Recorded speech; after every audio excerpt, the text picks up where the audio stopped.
Mornings in the city arrived with the same stubborn brightness, a light that washed over glass towers and narrow alleys alike and pretended there was no difference between them. On this particular morning, the scooters lined up outside the downtown cafe looked like patient horses at a water trough, helmets hooked to mirrors, insulated bags stacked and ready. The delivery board started pinging before the first kettle reached a boil. Among the riders, a young man tightened the straps of a sun-faded bag and checked the order slip with a care that made the paper seem valuable.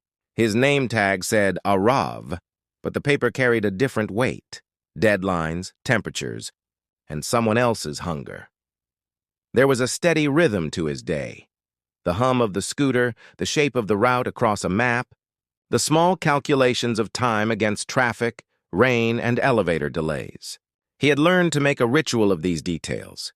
The straps on his bag had to lie flat, the drink carriers had to bed in snugly, and the receipts had to be aligned by timestamp. The order today was unusually large for a weekday morning: 6 cappuccinos, 2 Americanos, a box of almond croissants, an indecisive collection of gluten-free muffins that would crumble at the slightest jolt. The request had no note other than an upper-floor office address, the kind that needed a lobby pass and an expression that said you belonged. The cafe was filling with a familiar crowd: students with tired eyes, freelancers wrestling with unfinished ideas, and a cluster of neatly dressed young adults with matching portfolios who brought in an air of rehearsal. They were freshly pressed in a way the city rarely allowed. Their shoes shone. Their laughter was polished. They practiced confidence the way people practice a language, repeating the same phrases until their mouths remembered them. When the barista called the large order ready, the cluster at the corner table paused their conversation and watched the delivery guy secure the drinks. Their attention had the thin edge of curiosity that often hid something sharper. Arav felt the look but didn't meet it. There was a precision to getting 8 hot drinks and delicate pastries out the door in one piece, and precision required silence. The lid seals needed to be pressed firmly but not too tight. The pastry box had to be diagonal within the bag to avoid pressure on the corner croissants, and the scooter needed to roll smoothly off the curb. His focus made a small world within the bigger one, a sanctuary of movements he could control. Outside, the sun perched higher on the shoulder of the tallest building and reflected down like a second sun onto all the windshields. Arav nudged the scooter into traffic. The city unraveled into lanes and honks and the brief sanctuary of a red light. The turn onto Finance Avenue required patience. Buses here did not respect small engines. He waited. A vendor pushed a cart of marigolds past him, leaving behind an orange thread of scent. His phone buzzed again with another order in the queue. He declined it. This delivery was fragile, and he had learned the cost of impatience. At the tower entrance, the marble lobby gleamed like ice. The guard recognized the green bag and raised the gate with a bored flick of the wrist. The elevator arrived like a mute butler. On the 22nd floor, the office doors were glass and optimism. The company logo floated in frosted letters like a promise of future success. The receptionist barely looked up from her monitor, eyes scanning the arrival like a barcode. Arav set the boxes down with care, confirming the name on the slip matched the one on the screen. The elevator swallowed him again. The job left no time for lingering. Back at street level, the city's soundtrack blended again. Distant sirens, a motorbike growl, a child being late, a pigeon being unbothered. Arav returned to the cafe for the next pickup. The group with portfolios had settled into the corner like a panel. They had that posture of people who believed the day owed them a reward for their preparation. Their bags were designer, their resumes printed on heavy paper that made ordinary printers complain. They had ruled the corner table for an hour, reclaiming seats with jackets and a laptop that never needed to be plugged in. Their phones lit up with messages promising big news soon. When Arav stepped inside, the barista lifted a chin in his direction. Another order awaited. It would take a few minutes to pour and package. Arav stood to one side, keeping his bag away from the hips of rushing customers, making himself smaller than he was. A man at the corner table noticed the faded scuffs on Arav's shoes and the frayed edge of his bag's zipper. The others at the table noticed, too, the way people trained to notice the pecking order always did. Their faces bent into small, contained smiles. The energy of the corner turned bright and brittle, like a glass underneath too much hot water. The largest of the group leaned back as if his chair were a throne. Another crossed her arms in a way that created distance. A third flicked a look toward the name tag, read the letters, and then glanced down at his own silver watch as if time only mattered to some jobs more than others. Their expressions wrote a story for themselves in which they were already successful, and the delivery guy was a backdrop to prove it. They talked in low tones that made each other laugh. Their laughter was not loud, but it was sharp enough to cut. Arav had heard versions of this before in 100 small forms. The lingering look, the half-amused smile, the dismissive wave when he held the door for someone. It never stung exactly, but it reminded him of how the city organized itself, who sat and who served, who had the luxury to treat time like a canvas, and who had to measure it by the second. He eased his shoulders, the way a person does when they feel a weight they cannot put down but can shift so it hurts less. He checked the second order's receipt again. The address was familiar, just across from the tower he had left. The total was high enough to tip well if luck arrived with it. By the time the order was ready, the group's conversation had risen into a collective performance. They compared the names of people they might know, speculated on salaries they might deserve, and traded predictions as if futures were already drawn to their door. Their words shaped a window in which the world looked simple and obedient. They watched Arav lift the heavy carrier, assess the tilt, adjust the alignment, and move toward the exit. He felt their gaze without needing to look. He felt the cafe's door handle under his fingers, and the power of leaving a small room that had turned into a measuring device for human worth. Outside, the day widened again. He slid the order into the scooter's case, secured the straps, and paused to tie his shoelace. He took a breath in which the city's smell had all its tones at once: exhaust, coffee, concrete, and something floral from a nearby balcony where someone believed in small joys. He rode. The second delivery was smoother than the first. The receptionist smiled in the manner of someone who had been told to, the office assistant signed with a flourish, and the tip notification arrived before the elevator reached the ground floor. It was generous. He paused under the lobby's glass ceiling, the sun making a cathedral of light above him, and allowed himself a small gratitude that did not depend on anyone's opinion. His phone buzzed twice while he stood there, not with new orders but with 2 quiet messages he always opened quickly. The first was a reminder of the franchise meeting scheduled for the evening, the kind of internal session where numbers would be reviewed, routes discussed, service maps redrawn. The second was a note from the operations team confirming a morning block on his calendar 2 days later for interviews at the central office. The subject line was unassuming: Candidate Evaluations, HQ East. The content was routine: bullet points and time slots, the kind of internal logistics that made the visible part of the business look effortless. There was comfort in these details, in the private arithmetic of growth, in the knowledge that sometimes working quietly is the loudest thing a person can do. Arav slid the phone back into his pocket and returned to the scooter.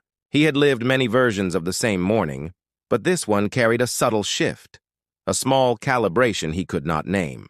Perhaps it was the generous tip, or the way the marigold vendor's bright strand kept reappearing along his route, as if the city were threading a garland through the blocks. Perhaps it was the sun's angle or the faint wind that made the skyscraper flag stir. Or perhaps it was simply the accumulation of thousands of deliveries that had taught him to sense when a day intended to turn. He made 2 more runs before noon, each as careful as the last. The cafe drew him back as a tide does a swimmer. The corner table still held the cluster of young adults, though their laughter now had a note of strain to it, the way a violin string begins to complain after too much tightening. Their phones were on the table, faces up, waiting like fishermen watching for a bobber to twitch. They had the look of people who were very sure they were almost there. Their coffee had gone cold in the way confidence sometimes does when no one is watching. The afternoon would continue with its routes and return, but the city was already rearranging its next scene. In 2 days, the same faces would walk into a different lobby, one with a quieter guard and a darker marble. They would stand under a logo that did not float in frosted letters but sat clean and simple on a walnut wall. They would bring their portfolios and their practiced answers and the belief that they already knew who mattered in a room. Somewhere, a calendar block with their names was sitting in an operations coordinator's spreadsheet, and across from it was a name they knew only as a label on a faded green bag. For now, the scooters lined up again, patient and humming. The city pressed forward with its usual insistence. The delivery boards pinged like distant ordered thunder, and the young man with the worn name tag tightened his straps once more, steadied the weight he had chosen to carry, and turned the throttle toward whatever came next. Chapter 2. What People Don't See. The afternoon slipped into that mellow hour when shadows lengthen and patience thins, the gap between lunches that ran late and meetings that ran longer. The cafe's corners softened. Even the barista's motions grew economical, as if the day had trained the room to exhale in shorter breaths. Outside, traffic rearranged itself into a grid of intentions, and inside, ambition rearranged itself at the corner table. The group of neatly dressed candidates had stayed past convenience and well into ritual. They refreshed email apps, skimmed company pages for the 100th time, and posted careful photos of their portfolios as proof of effort. Their energy, once bright as a marquee, began to buzz like a light that needed a new bulb. Arav's body kept its rhythm. He logged pickups and drop-offs, balanced time against distance and heat, and translated addresses into muscle memory. He seldom allowed thoughts to stretch beyond the next turn or the next security desk. Yet, between deliveries, memory sometimes arrived like a soft knock that one could choose to answer. He remembered without summoning it the first time he had worn a name tag. It had been on a different street, in a different city where rain came sideways and dreams did not. He had held a bag not unlike the one he carried now, though the strap then cut into his shoulder with the insistence of newness. He had wanted the bag to mean progress and feared it might mean the opposite. What he learned over the slow years that teach quicker than any fast success was that the bag itself meant nothing. The hand that lifted it and the spine that refused to bow were the only parts that mattered. Back then, he had watched riders age out of the work like seasons. Some left for desks, others for departures, a few for dreams that required suitcases. A handful remained, building roots into reliability and reliability into influence. Small decisions, repeated enough, had formed a bridge between rider and operator, between operator and stakeholder, and then, when the math finally caught up, between stakeholder and owner. The franchise had not been an inheritance handed down from a pleased elder, but a ladder built rung by rung, invoice by invoice, until one day he realized he could manage not just a shift, but a district. Yet even after the paperwork changed, he kept a scooter. It was not penance or nostalgia so much as calibration. The road told the truth in a way spreadsheets never did. Near 4 o'clock, the cafe printer began to cough out paper with the urgency of catered meetings. Office workers streamed in with eyes that signaled late-day hunger, and the corner group saw their reflection in those faces. Tired, intent, and caught in a schedule they did not control. One of them gathered empty cups with the exaggerated care of a person showing the world they had been there. Another stacked resumes as if shuffling the deck might improve the odds. The one with the silver watch flicked a glance toward the door at every new chime, seeking omens in strangers. It was the complicated hour when people built narratives out of traffic, believing that a particular car passing meant something about their own road ahead. Arav's phone buzzed with a reminder for the evening franchise meeting. The agenda was familiar: fulfillment times in 2 underperforming quadrants, driver retention strategies, software rollout for real-time routing, and, under a plain bullet point, a note about upcoming entry-level hiring at headquarters. There was a predictable symmetry to it all. Headquarters fed the network with new minds, and the network fed headquarters with new realities. He liked when systems admitted their dependence on each part. It saved time pretending otherwise. He closed out 2 more deliveries and returned to the cafe to hydrate and note his odometer reading, the small stewardship of numbers that kept vehicles honest and humans organized. The corner table was packing up, but not with the satisfaction of a finished chapter, more with the reluctance of a paragraph interrupted. They had somewhere to be next, perhaps a second cafe, perhaps a co-working space where the air smelled of ambition and printer ink. They left a constellation of crumbs and a scent of cologne that said they wished to be remembered. They moved around him as if navigating an object and not a person. It was not cruelty, just a grammar they had learned too well. When they were gone, the room settled. The barista wiped the table in small, efficient circles, erasing the evidence of a performance. Arav took a last sip of water and returned to the street. The light had shifted into its generous angle, the kind that made even alley walls handsome. He finished the day's runs before sunset, an indulgence rarely granted by the city, and headed toward the evening meeting with enough time to first stop at a place that had nothing to do with work and everything to do with why he worked.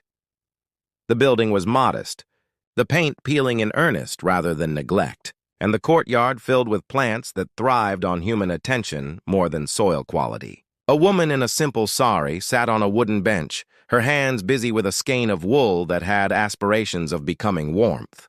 Her hair had gone silver in the way of women who had earned each glint with a price. She looked up when he entered and gave him a smile that measured nothing and found everything sufficient. He placed a small parcel on the table, a favorite snack wrapped in brown paper, and she pretended surprise because rituals are not performance so much as gratitude made visible. They exchanged the kinds of updates that live outside of dialogue, a new crack in a teacup, a photo in a frame straightened by habit, a plant staked to grow upright. The room had the peace of places where time is allowed to exist without being used. He stayed only long enough to take in the comfort, to refill the inner reservoir that work drank from, and to leave behind the assurance that he would return. On the way out, he paused by the door where a faded photograph hung. It showed a young man at a roadside stall, sleeves rolled, eyes bright with the hope of a person who had just discovered that the world sometimes pays back effort. He touched the edge of the frame in a gesture that was not superstition but continuity. The photograph did not need him to look. He needed it. The franchise meeting was held in a basement room that had shed its previous life as a storage space, but kept its humility. A long table accommodated laptops with charging cables that had made peace with being tangled. The team arrived in clusters, operations leads with their slide decks, route managers with notebooks, 2 veteran riders who had earned the right to sit at any table and be listened to. The screen lit up with graphs and maps, and the room's energy shifted into the productive tension of people trying to align 1,000 moving parts. They discussed average delivery times that had crept upward by 30 seconds, a number small enough to ignore and large enough to ruin a system if repeated. They analyzed heat maps where orders clustered and drivers thinned, identified 3 intersections that stole minutes daily, and debated the kind of containers that preserved pastry integrity without suffocating them. Someone brought up a recent complaint about a lobby guard who held riders at the turnstile during lunch rush, an unnecessary hurdle that translated into delayed chairs in boardrooms and cold sandwiches at long tables. Notes were taken not because they were performative, but because memory alone does not scale.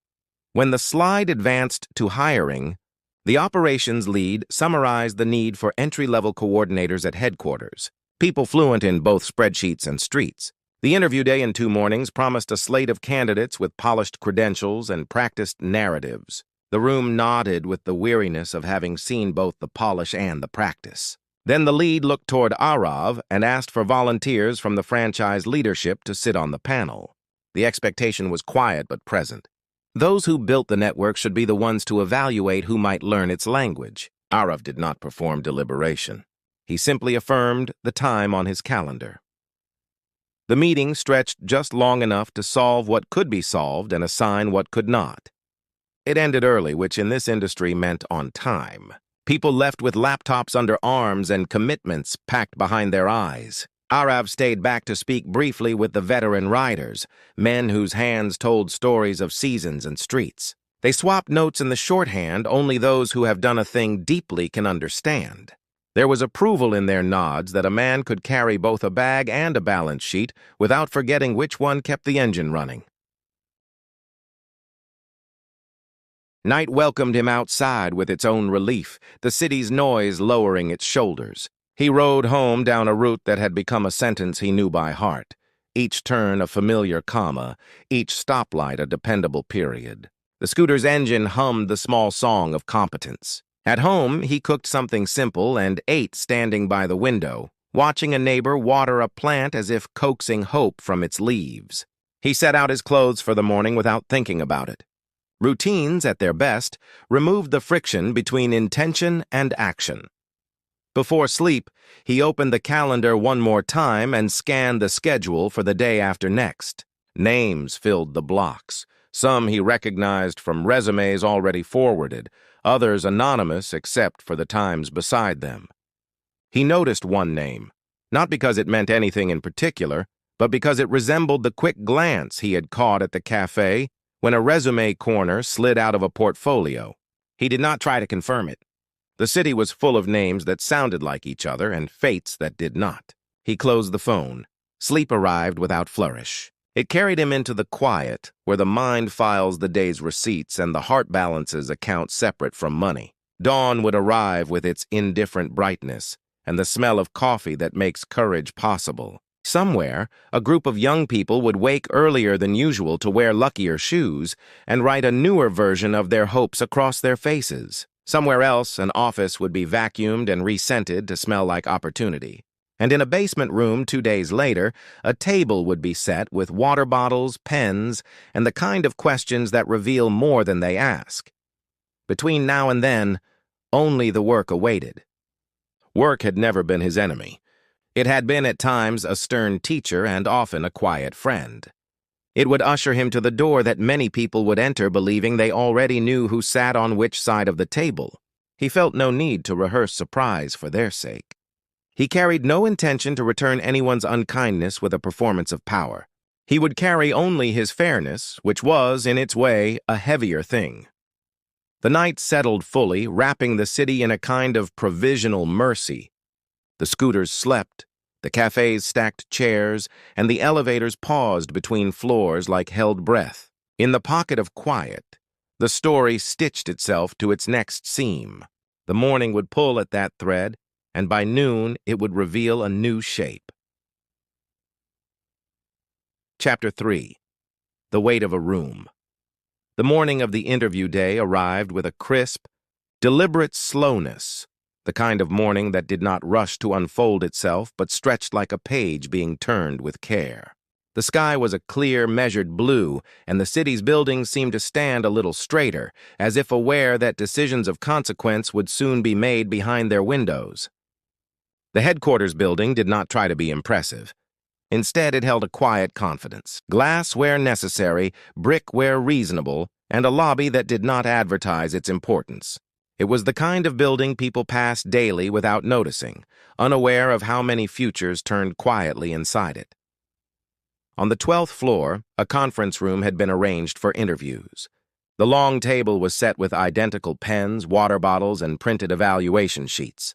A simple company logo was etched into a panel of wood behind the far wall, unassuming, steady. The chairs waited in careful symmetry. Someone had opened the blinds slightly to allow in enough daylight to soften the edges of the room, but not enough to create glare on screens. The environment was intentional, designed to signal seriousness without intimidation. Arav arrived exactly on time, neither early nor late. He carried no scooter bag today, only a notebook and a phone muted against interruption. He wore clothes that did not declare wealth or status, but instead carried the shape of work done with integrity, neat, clean, and unhurried. There was no performance in his posture, no need to adjust his presence to fit the room. The room already knew him. The other panel members arrived in small, coordinated patterns. The operations lead with a sheaf of documents, a senior HR representative whose face held practiced neutrality, and a regional manager who had built his authority not from volume, but from the clarity of his expectations. They greeted each other with quiet familiarity. There was no elaborate ceremony. They had done this before. Outside the room, the candidates gathered in a waiting area arranged with precise discomfort. Chairs too straight, air slightly too cool, a water dispenser that required pressing the button twice to get the flow right. It was the kind of environment designed not to unsettle, but to reveal how people behaved when small control was removed. Polished resumes were held a little tighter. Breath was measured. Shoes tapped lightly against the tile. Among the candidates sat the group from the cafe, the polished young adults whose laughter had once rung with the certainty of self-importance. Today, their clothes were even sharper, their hair arranged in careful decisions, their expressions curated. But the confidence that had once overflowed now flickered like a candle that had been moved into a draft. Their eyes scanned doors and faces, searching for signs, meanings, omens. They whispered among themselves, rehearsing phrases, adjusting the volume of certainty in their voices. They did not see Arav enter. Or rather, they saw him but did not recognize him. Not without the bag, not without the city's dust on his shoes, not without the context they had used to define him. Without the green delivery strap across his chest, he simply looked like someone who belonged to the building. Their eyes passed over him the way one glances at a fixture. Not a person. The interviews began. Candidates were brought in one at a time, each carrying their practiced narratives about leadership, initiative, and teamwork. Their words floated through the room like memorized lines from a well-known play, competent, polished, and hollow in the way over-rehearsed speeches often become. The panel listened with patience, marking notes, watching posture, tone, the truth behind the practiced smiles. Arav's assessments were quiet but precise. He observed not just the words, but the spaces between them. A hesitation when speaking of teamwork, an eagerness to take credit without holding responsibility, a subtle tightening of the jaw when asked about working with people in lower-wage positions. These details told the story more clearly than any achievement listed on paper. One by one, candidates exited the room with either relief or worry lingering behind their shoulders. When the first of the cafe group entered, the room shifted slightly, not in temperature or light, but in awareness. He carried his portfolio like a shield. His smile was broad enough to imply confidence, but thin enough to reveal strain. He sat and began to speak in the fluent language of those who have been told their futures are waiting to be chosen, discussing strategy, growth, innovation, leadership. Yet when the conversation turned to empathy, real empathy, not the version written in training slides, his words stumbled. When asked about working alongside those whose jobs were labor-intensive, his expression carried a flicker of condescension, so brief it might have been missed by someone who did not know how to look. But the panel saw it. It sat on the evaluation sheet like a silent weight. He left, unaware that a story he believed buried had resurfaced in the smallest shift of expression. The next candidate from the group came in, polished, rehearsed, practiced to perfection. Her responses were crisp, her portfolio impressive in form. But beneath the polish there was a subtle impatience, a sense that this job was a stepping stone rather than a commitment. When asked about respect within a workplace hierarchy, she answered correctly, but her eyes betrayed disinterest. The interviews continued. One by one, the group members entered, spoke, left. Their confidence dimmed incrementally, as if each room visit extracted a portion of certainty. And then, after the final candidate exited, the room settled into a thoughtful silence. Papers shuffled. Notes were compared. Evaluations aligned. No decision needed argument. The truth had revealed itself quietly. The group had presented themselves as aspiring leaders, but leadership had not presented itself through them. Meanwhile, the candidates who had arrived without performance, without sheen, those whose resumes were modest but whose humility was steady, had left impressions that lingered like warm light. The panel recognized them. Potential did not always speak loudly. Sometimes it simply did not flinch. The decisions were recorded. The interviews ended. The waiting area emptied slowly. The cafe group lingering just long enough to receive silent confirmation that their day had not gone as expected. Their steps were small, unsure, almost surprised by the realization that the world did not bend simply because they expected it to. They walked out of the building without ever knowing who had evaluated them. Not yet. Arav remained in the conference room, reviewing final notes with the operations lead. His expression was calm, not triumphant, not vindictive, simply steady. He had no desire to be seen as the architect of anyone's lesson. Life had handled the teaching. He had only observed. But the story was not finished. Tomorrow, results would be issued, and the cafe group would return to the city that believed everything could change with a single morning. They had yet to learn that sometimes change arrives quietly, wearing the clothes of someone they once failed to see. Chapter 4. When the truth arrives quietly. The next morning unfolded without ceremony. The city continued its usual movements, unbothered by private tensions or personal hopes. Cafes opened their shutters. Office workers joined the currents of commuting crowds. Newspapers were delivered to doorsteps where no one had time to read them. The world had learned long ago that human stories were countless and continuous, and it made no special announcement for any particular turning point. At the downtown cafe, the air carried the same familiar aroma of roasted beans and warm pastries. But among the crowd, there was a certain anticipation, thin, taut, invisible except to those who felt it in the stomach. The group from the corner table returned to the same seats they had claimed just days before. Their polished portfolios were tucked away now, their shoulders held with a different stiffness. The laughter that once rang bright was now restrained, careful, hesitant. Where confidence had once led, uncertainty now followed closely behind. They refreshed their email screens in alternating cycles, swipe down, wait for the spinning icon, let the page settle with no change, swipe again. Each motion carved a quiet desperation. There were no jokes today, no performance of casual certainty. The silence among them felt like a room with low ceilings. A few tables away, riders moved with their usual efficiency, picking up beverages and stacking pastry boxes.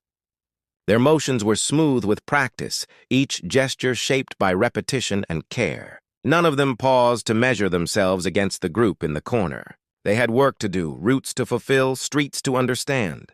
Life did not wait for approval to continue. The barista glanced toward the door as it opened. Arav entered, not hurried, not delayed, simply present. Without the delivery bag, without the scooter gloves, he blended into the room in a way that made him visible only to those who understood the substance behind subtle presence. The cafe did not change shape around him. It merely acknowledged him in the quiet language of spaces that remember kindness.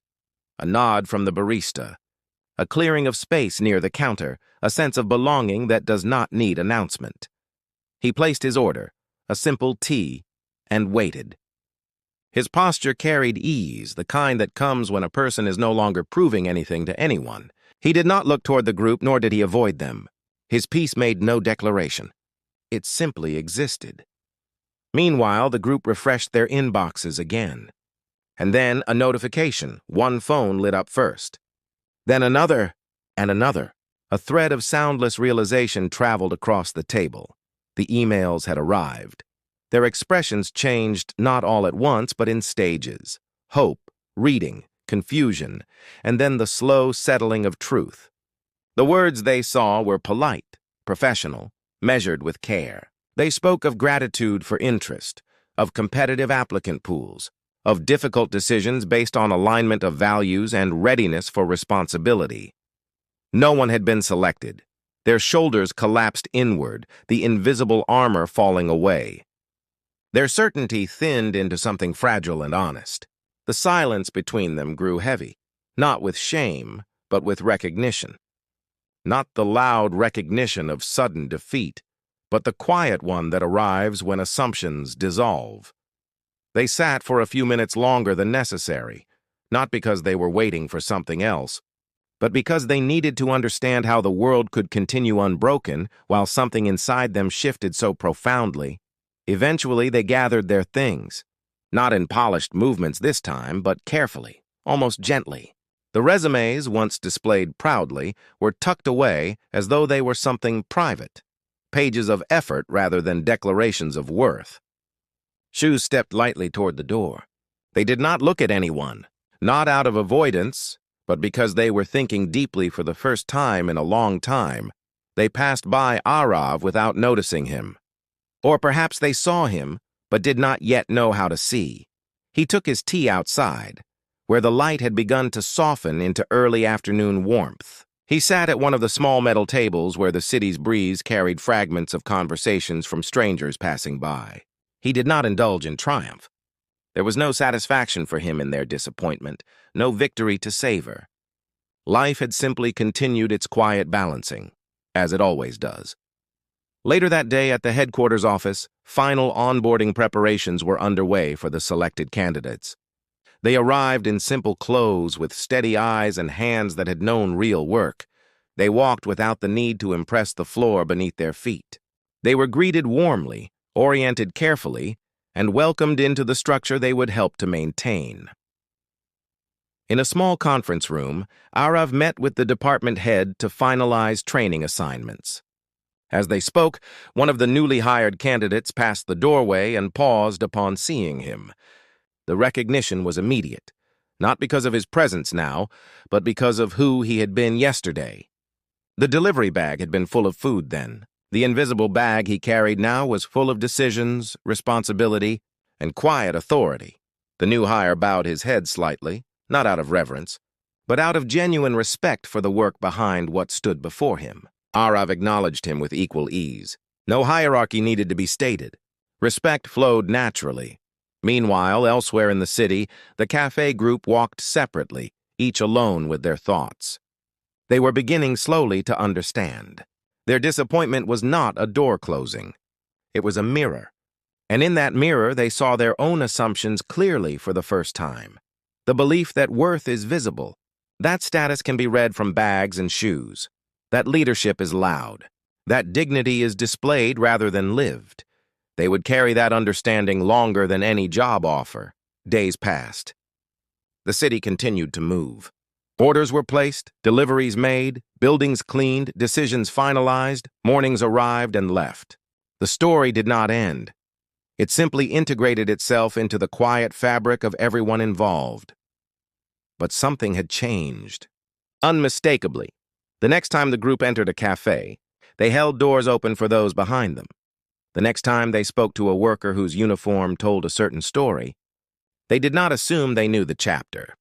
The next time they saw a name tag, they remembered that lives cannot be measured by labels, and the next time they met a delivery rider, they looked directly into the eyes, not the role. They learned what many people learn only after life insists upon it. Worth does not announce itself.